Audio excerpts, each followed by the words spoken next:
our podcast. This is Eligible In, where we interview eligible singles who are nominated by you, the family and the friends of all of our guests. No algorithms, just real people, real stories, real connections. My name is Alice, and I, along with Coco, are your co-hosts for this episode. And today we are joined by Andrew from Chicago, who I had the pleasure of meeting almost exactly a year ago, as we just figured out. And we're here to sort of refresh his eligible in profile because a lot can change in a year, right? Maybe not. I don't know. We're about to find out. Cool. So I guess to kick it off, Andrew, what's up with you? Well, I just celebrated my birthday. I turned 32 Happy last week, birthday. and thank Nice. you, I appreciate it. And I waited until this past weekend to celebrate. I had some friends coming in from out of town, so we went and saw the river get dyed green for St. Patrick's Day, and we wound up going to a party and a lot of sightseeing. So very tired, but good, honestly. Well, thank you for joining us on a Monday post birthday weekend. I feel like that's like a pretty tall order. I mean, hey, they're gonna get exactly what I'm like now. They're gonna see me at my rough point. Birthday weekend and St. Patrick's Day weekend. That's a lot. Honestly, I think the birthday would have been more tame any other weekend, to be honest with you. It was really St. Patrick's Day that did it. Yeah. I hear that I've never spent St. Patrick's Day in Chicago. I have in Boston, which was crazy, but I hear Chicago, with the river, and I feel like it's kind of a similar vibe to Boston. I don't know. It must get pretty intense. I would say probably. I mean, Boston probably has a little bit on us, but we do dye our river green downtown. Everyone starts drinking at like 7 a.m. and it's just like for multiple, like every day. Yeah. Honestly, dyeing the river green is the tamest thing that happens on St. Patrick's Day weekend. And honestly, the river is usually green. It's just not that bright of a green. It's more of a dark green usually. So you just enhance it. You enhance the green. It's a more of a don't really want to jump in that green. Yeah. Like, is everything okay, green? Yeah, exactly. Yeah. Well, just to transition into, I guess, a little bit of an icebreaker, breaking that ice after a year. If you could create a new holiday, so not like St. Patrick's Day, it could be a spinoff of St. Patrick's Day, what would it be and how would people observe it? Putting you on the spot. You know what? I've actually been talking about this lately. I think that really and truly, can I swear on this podcast? Yes. So I think that really and truly America probably needs a chill the fuck out day, or maybe even a week. I think we need a solid How about a month or week? Honestly, maybe a year, maybe 4. A year of precedented times. Yeah, I honestly feel like we need a national holiday where people just aren't supposed to go anywhere or do anything and they just calm down. I think I would love that. Benefit all of us. I personally could use it, but yeah, I think I actually think. Oops, sorry. No, I don't want to talk over you. I asked you the question. I'm like, let me tell you what I think. I'm just thinking of this because I was talking to someone about this recently. I actually think that we should switch to a 3-day weekend model, and one of those days every weekend should be a chill the fuck out day. I agree 100%. How are we supposed to get all of our stuff done that we didn't have time to get done during the week, see our friends, and also like take a minute? Yeah. Relax. You just can't do it all. So maybe we make it a weekly holiday. I don't know. I think it's going to take a lot more than a 3-day weekend to fix. Well, of course. The work week in America. But yeah, we could start there. You know, we might as well it won't fix everything, but sometimes I just need a day to like not speak to anyone, not leave my couch, be in a blanket burrito. But I love that holiday, whatever form it takes. Yeah, I think we're on to something here. So Andrew, last time we talked, so I know you're an architect, you're also really into design and fashion, which sort of all kind of goes together. First of all, before we get into like our fun little segment that we have planned, how's work going? Are you still at the same place? Yes. Are you still loving it? I am. I'm loving it. So I work at an architecture firm in Chicago, and I do project work, and I also have been doing business development for about 2 years now, and I'm currently the chair of the Young Leaders Committee of a professional organization that focuses in on corporate real estate. So we plan quarterly events and have to deal with a lot of incoming members and kind of getting them involved and showing them the ropes as they join the organization. And it's been a really wild adjustment, honestly, just because I think I never really thought going into architecture that I would have the opportunity to also be social. Architects aren't really known for being social, but personally, for me, anytime that I can spend away from my desk, I think is probably a win. And I feel like the people who sit around me would agree. They can hear themselves think when I'm not there. You sound like the fun coworker though. Yeah. I like to joke that I'm like the personality hire who also gets their shit done. Not I the love that. personality hire. Yeah.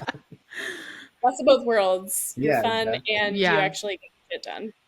Yeah, but I've been working on two projects right now. I'm working on an airport, and I'm also wrapping Oh, up a project at a university that should be open hopefully next year. Wow. Ooh, that's so Yeah, cool.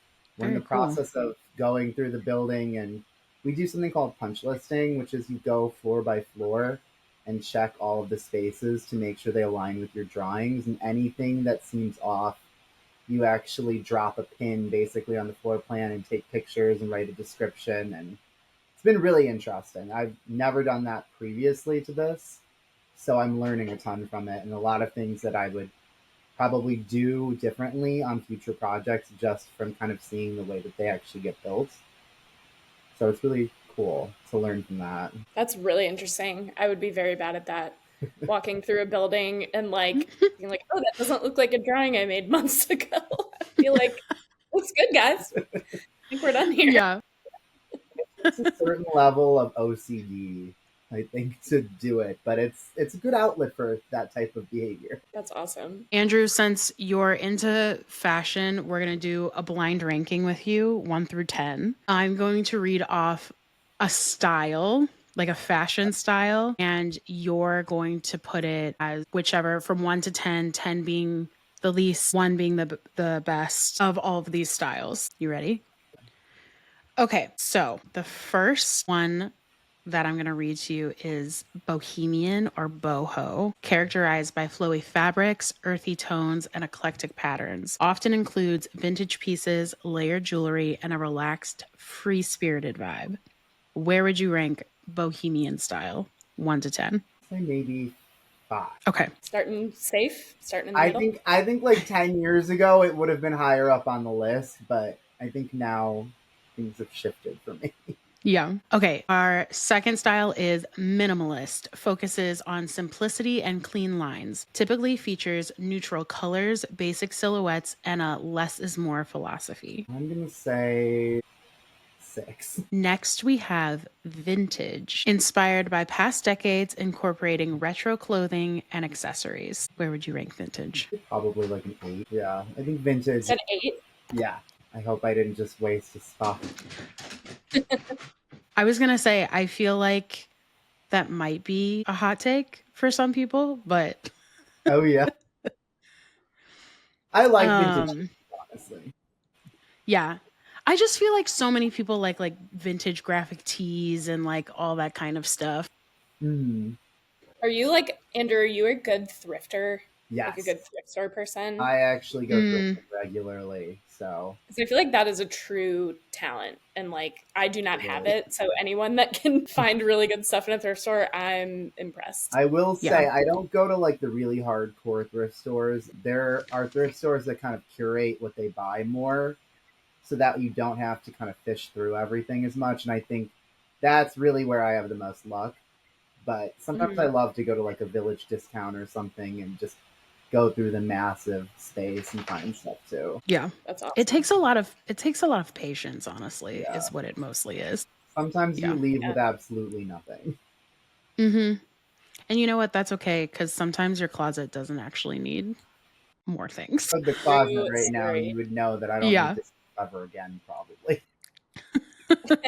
Okay, moving on to our next style, we have goth, which is described as dark, moody aesthetics featuring black clothing, dramatic makeup, and elements like lace, leather, and spikes, themes of mystery and rebellion. Okay, so this one's hard. I do like elements of it. I think when it starts to break more into the makeup and stuff too, I'd probably put it lower, like probably more like a 3.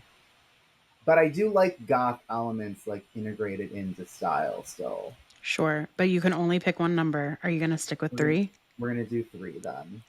Okay. More of a watered down goth type. Sure. I feel like what it's evolved to since Gen Z has entered the group chat is it's become dark academia. Like Yeah, an that's offshoot true. of goth has become dark academia. And I'm like, oh, I love how you feel like you discovered something new. I also feel like it's been kind of creeping its way in with people dressing like not goth at all, but then randomly having like really dark eyeliner or like one nail painted. And I don't know. I feel like I've seen Yeah, like, kind of like like the elements of a style, yeah, like Andrew was Yeah. saying. Yeah. yeah, exactly. Okay, next one is the complete opposite of goth, which is preppy. Classic and polished, often associated with collegiate styles, includes tailored blazers, polo shirts, khakis, and bright colors, often with a nautical or Ivy League influence. I think, and I'm a hypocrite for this because I can be preppy at times, but I think I'm going to put it at 4, honestly, just because I feel like it's just kind of workwear at that point. You're Like not stuff you wrong. would wear to your office, you know what I mean? Which I can appreciate somebody who can show up to the office looking good, but not the most exciting. Yeah. Yeah. Prep leans heavily with the khakis, strong Yeah. khaki. Yeah. Strong Look. khaki, branded polos. Right. Should we refresh Andrew on where he has things ranked thus far before we do the last 5? Yes. Okay. So we have Bohemian at 5, Minimalist at 6, Vintage at 8, Goth at 3, and Preppy at 4. So we've Okay. got the extremes left, basically. Oh boy. Yeah. I hope I saved the right ones for the extreme. We'll see. We'll see. Okay, next is streetwear. Urban and casual, often featuring oversized clothing, graphic tees, hoodies, and sneakers, influenced by skate culture and hip hop. I think I'm going to put that probably at like a 7. Okay. 7 or not. Maybe 9. I'm going to do 9 actually. Ooh, all right. Okay. All right. Okay. Next is athleisure. Combines athletic wear with casual style, includes leggings, sports bras, and stylish sneakers, often worn in everyday settings. Because, Andrew, I know that you love to just sport a sports bra out in the Oh, yeah. summer with your How leggings. did you know? I mean, you See could me last honestly, you summer? could, and I'd be like, work. Yeah, I support it. I feel like, okay, I'm going to put it, I'll explain why though. I'm going to put it at the 2 mark because here's why. Here's why. I feel like it is very similar to more of like the street style that we just talked about, but I feel like it's the more boring parts of it. Okay. So yeah, I'm gonna put it at 2. Interesting. All right. The more boring parts of streetwear. Yeah, you know what I Maybe mean. I shouldn't share. I'm wearing leggings and I'm screaming. sneakers. I've been wearing shorts this whole time. I wore athleisure all day today. I'm absolutely wearing athleisure joggers right now. Yes. Yeah, I Yeah. wear athleisure like perhaps I 95% of the time. I think that's like the comfort clothes, but I feel like as Yeah. far as Yeah. style goes, it's part of why like some of the quality of clothes is going down. Yes, Because I everyone would. wants For to sure. live in athleisure now, and so people just won't wear nicer things. Yeah. Yeah. For I sure. think That's fair. I I agree. prefer to call it soft clothing. I just like soft clothing. hey, Not soft there's a time clothing. for it. There truly is. Ugh. Okay, our next style is romantic. Soft and feminine, characterized by pastel colors, lace, ruffles, and floral patterns, often evokes a dreamy, whimsical vibe. Well, I wouldn't put that at 1. So I think it's maybe gonna have to be 7. You're doing a really good job at keeping track of what numbers you've already used. I'm actually I'm the one taking the notes, and I keep forgetting. I I know, remember it's there's just like running 2 through my mind. slots left. So Yes. Okay, second to last style is punk. Edgy and rebellious, featuring leather jackets, band tees, ripped jeans, and bold accessories. Often incorporates elements of DIY fashion. You've got 1 in 10 left. I know, and I don't know what the last. That's what You're makes it so the blind exciting. Gosh. All right. Especially because of the DIY influence, I'm actually gonna put that one at 10 then. Because I Okay. I really like kind of a rebellious style, and I like when Mhm. people kind of create their own things. Because I think that's the best expression you could possibly ever have of your style, is when you're creating it or at least modifying it to a way that you want it. Yeah. Um, you 10. We did say 10 being the lowest and 1 being the highest, right? Wait, oh, I thought 10 was the best. No, it's No. been reversed. It's reversed. That's why, because when you were saying that, I was like, why is he putting it at 10 then? Yeah. Okay, I I'm screaming. completely, yeah, Do we have to start the segment over? Maybe. or Anybody? Maybe Producers? they all Anybody? are. Bueller? Like, to be clear, Andrew loves punk. Loves punk Yeah. style. Yeah. So we're gonna reverse it because we make our own rules here at Eligible In. So 10 is the highest, 1 is the lowest. Okay. Now with our final style that you're going to be putting at 1 because there's literally no other place to put it, would be grunge, inspired by 90s music scene characterized by flannel shirts, combat boots, and a mix of dark and muted colors. Often has a laid back, rebellious feel. well, I do love combat boots, but it's gonna have to be one now. I don't Yeah. really like flannels very much, so I guess we've got that going in there. Okay. We did it. Blind ranking.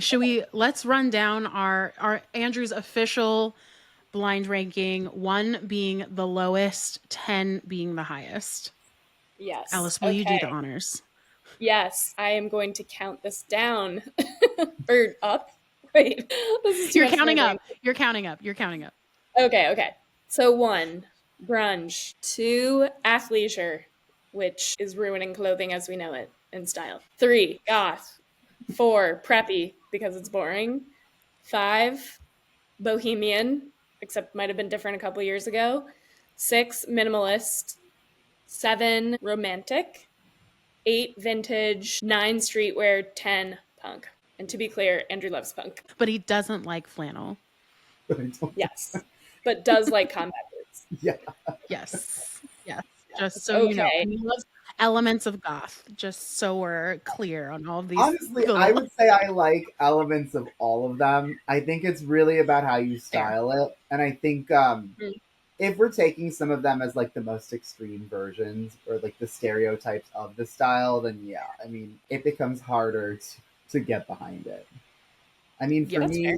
I think the way that I dress, especially since I'm working so much now, I like to dress with what I call like subtle acts of rebellion.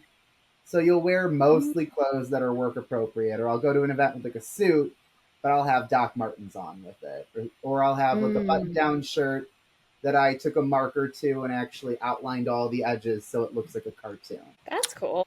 Oh, Yeah. that's so creative. I love that.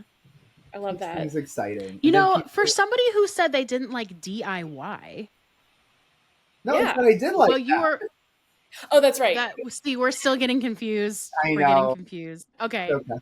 I am confusing. It's okay. I think we're gonna need some style pics for Andrew's profile because that sounds cool. Oh yeah, I definitely have pictures of that. Yeah. We definitely need to insert some style photos. But wise words, Andrew, that it's all how about you style things. Mm. Do you feel that you like the styling skill comes naturally to you, or is it something like you've read about? Like, I know some people just like have a knack for it, and maybe because you're an architect, it just is naturally part of your skill set. But So I do just think curious. I think some of it comes from being an architect for sure. Just because, in my opinion, if you're going to be an architect and you're going to design buildings for people, if you can't put yourself together in a presentable way, how are they going to trust you to put their building together and make it look good? Fair. But I also grew up in a family where style was always very important. Actually, my father was the most intense about it. He kind of trained me from a young age to be looking at the quality of clothes and the fit of things, and would always be explaining why things did or didn't look good. And I think that that really helped. His mother actually owned a dress shop for many years when he was a child, so I think it's been passed down from that side of the family over the years. Nice. That's so cool. Is that like when you're looking for a partner is that important? Are you like a don't worry, I can fix them in terms of style, or or are you more of a no, I need you to like know who you are in terms of style and like be presentable, or So some maybe somewhere in the middle? I think somewhere in the middle, but I would lean more towards them having an opinion about style or a strong opinion already. I Mm. just think the one thing about the situation where if you kind of like fix them, quote unquote, or what people used to joke was Kanyeing someone, which now has a whole different meaning. Yeah. You don't want to Yikes. do that.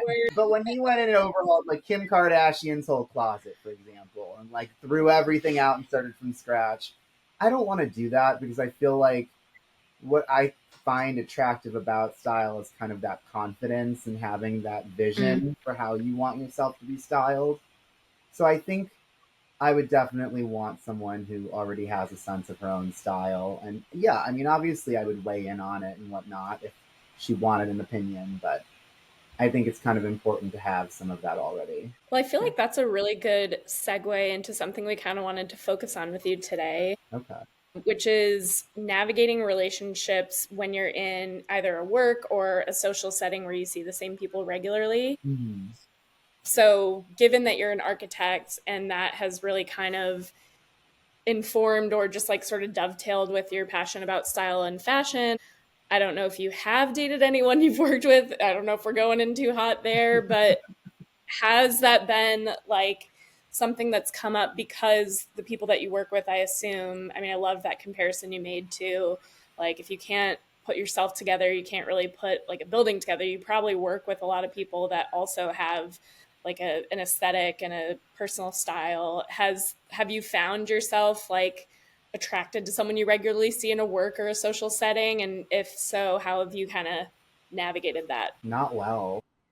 If you have, I'm sure many people would like tips because it's not I easy. have not dated anyone from my office, and I had a rule in architecture school too that I wouldn't date anyone in my architecture school because it's Mm. such a small program usually, and you spend so much time together. I think when you work in architecture, whether you're studying or working, that I kind of adopt the mindset of I don't shit where I eat.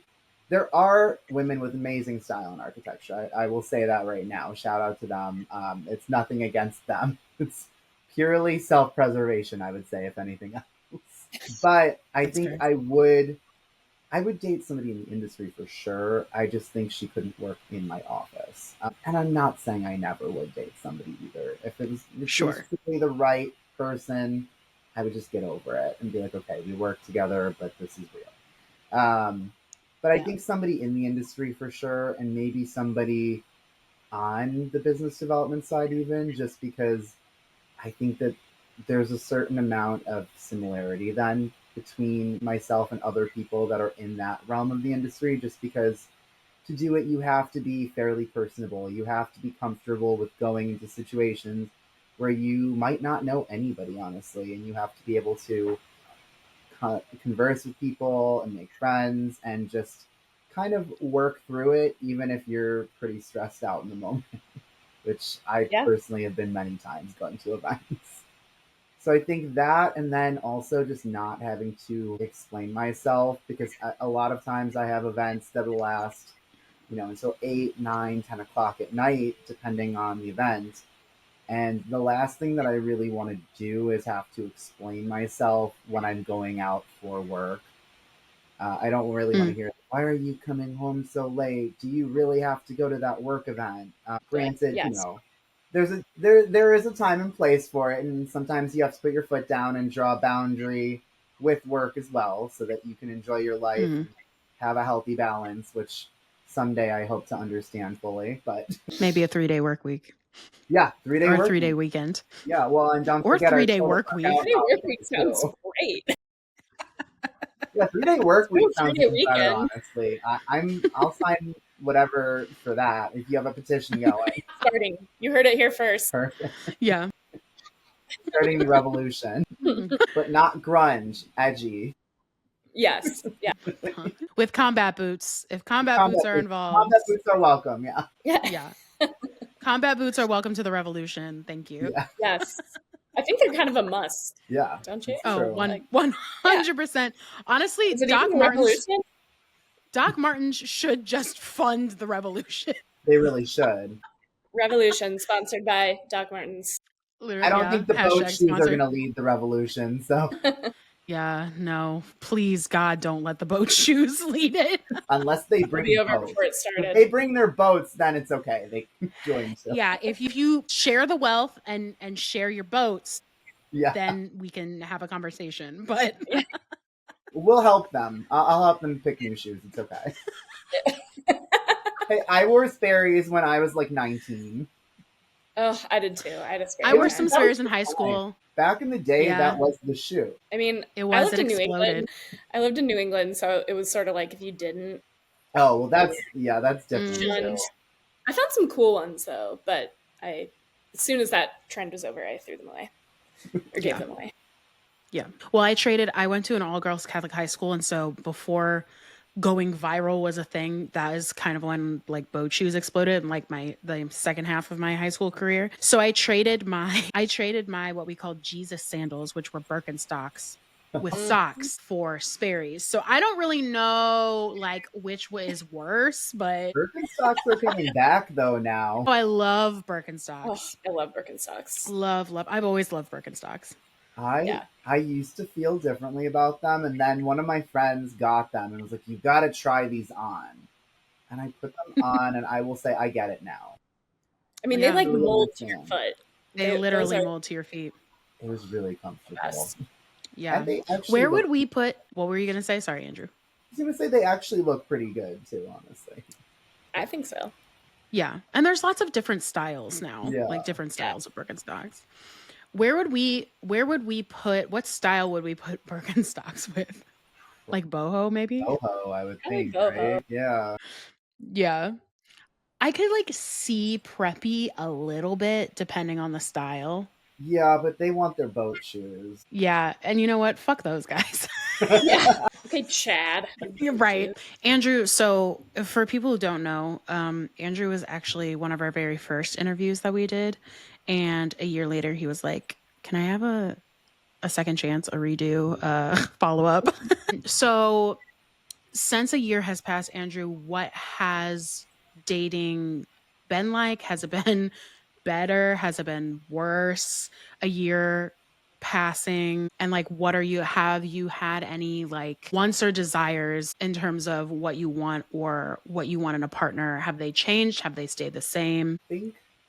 Well, first of all, dating, there hasn't been much dating lately. I guess that would be the update on it. I really haven't been focused on it. And I think that is part of the challenge for me. I think I've been so focused on work, family, friends, that I really haven't given myself the opportunity to date that much. And I also think that really after, I think just dating in Miami and previously to that, I kind of was okay with just giving myself some time off. I think I didn't fully trust myself to date for a long time. I think just because I think I wanted to prove to myself that I was in a place in my life where I was making responsible decisions so that they didn't blow up in my face and cause me a lot of extra stress.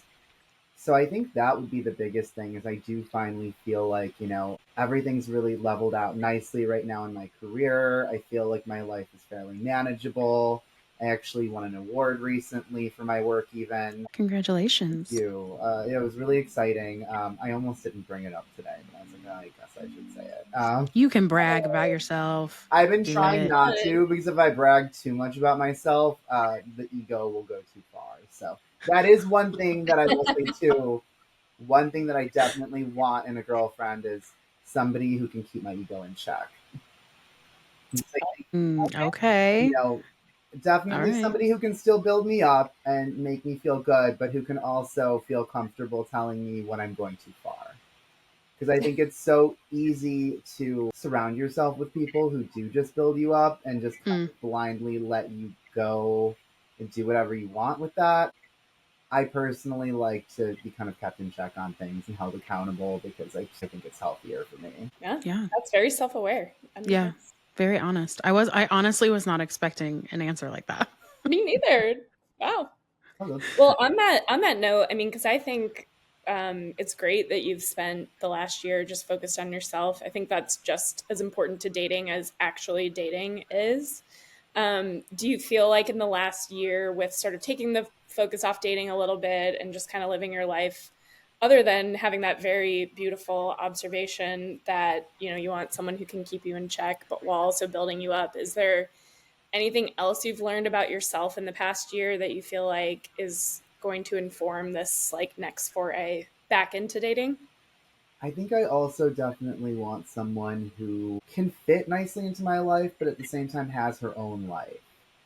Mm. I see so many people where their relationships are just kind of their end all be all, and they'll get into a relationship and they'll just lose themselves in it. And I really don't want that for myself or for any future girlfriend, fiance, wife.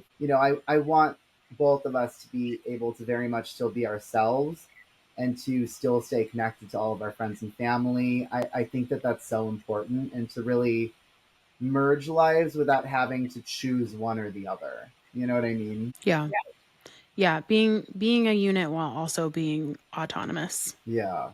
and supporting each other's autonomy. Yeah. Yeah, I Yeah. want I want a girlfriend who's able to say like, okay, like I'm gonna go out with my girlfriends tonight. Like you do your thing, and I'll see you later. Yeah. I just think it's healthier, and I think that it kind of helps to balance out life. You definitely, I think, have to be more stable in your relationship and comfortable in it to do that. And you have to be very secure, which is the other thing. I definitely need a woman who is very secure. I have a lot of female friends, and they're literally like family to me, and I could never have a girlfriend who isn't okay with that or isn't comfortable with that. And I Mm. would want her to be friends with them too. So, Hmm. Yeah, for sure. Well, that's awesome. I'm sure there are lots of ladies out there who are like, oh my gosh, a boyfriend who lets me have like girls' nights Yeah. Right. regular without making me feel bad. That sounds awesome. Right. Well, let me step on his neck every once in a while to make Like, what? ladies, he's single. That's why he's here. very single. Are you independent? Are you good with Right. keeping egos in check? Right. Step right up. and Andrew wants you. Yeah. and funny. Funny is also, I think that's a Mm. non-negotiable in the relationship. Oh If yeah. she doesn't have a sense of humor, I don't know why she would date me. So how That's would you iconic. describe your sense of humor? Like, Yeah, I was going to ask that too. yeah, I mean, because definitely there are very. some. Go Go ahead. ahead. No, Sorry. sorry. I was just gonna say, like, funny is can be so subjective. Like, Hmm. I've definitely met some guys who think they're funny, and I'm like, Yeah. disagree. Like, Well, I'm sure you're funny to someone. I guess a better question is like, what type of humor do you typically gravitate towards?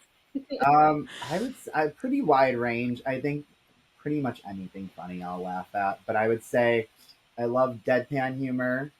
I Mm. love people who are very witty and can just rattle things off just at a moment's notice and just have complete zingers that come out. I think dark humor is hilarious too, within reason. But I honestly think that sometimes you have to push the boundaries of comedy a little bit too.